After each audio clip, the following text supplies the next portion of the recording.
Changes at Fairfax Media are well underway a week after the company made public a radical plan to restructure and retrench 1,900 staff. The editors-in-chief at The Age and Sydney Morning Herald newspapers have now stepped aside, as did the editor of the SMH, as negotiations with Gina Rinehart continue. Hamish Fitzsimmons reports. Many assumed editors would exit, but not at the same time. You don't get much bigger than losing the top editors of your two main daily titles. Stepping aside today, The Age's editor-in-chief Paul Ramage and his Sydney Morning Herald counterpart Peter Fray. Also gone is the Herald's editor Amanda Wilson. Darren Goodser takes on the new role of news director at the Herald, and Sean Ulmer is its new editor-in-chief. It has all occurred a little bit faster than we thought. Indeed, the whole changing media landscape has occurred faster than we thought.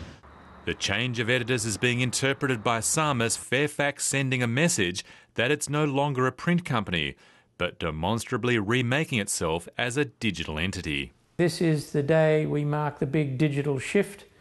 We've now got editors coming from the digital side of the paper. This is the end of print, the print dominance of Fairfax. 70% of our readers and the big mastheads are digital, online.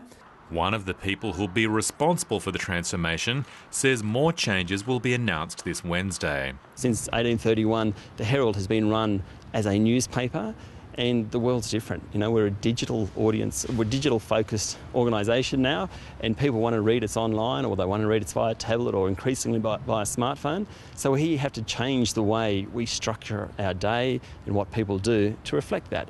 Sydney Morning Herald columnist Paul Sheehan says the changes reflect the slide in profitability of Fairfax's daily broadsheets. The profits of the company are coming from its big online operation, its regional newspapers, its digital products.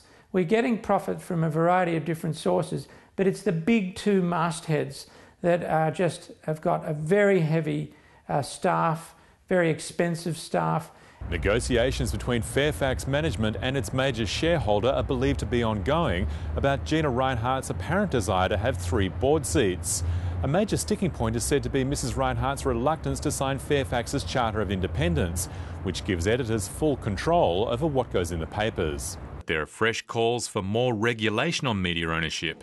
The Greens want media moguls to pass a public interest test. While obviously, with good reason, people are concerned about undue government interference in the work of journalists, we are very concerned about corporate and commercial interference in the work of journalists.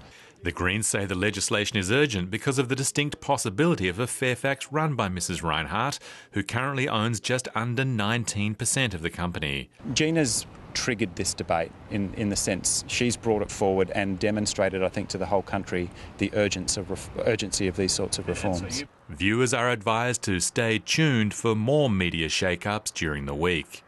Hamish Fitzsimmons, Lateline.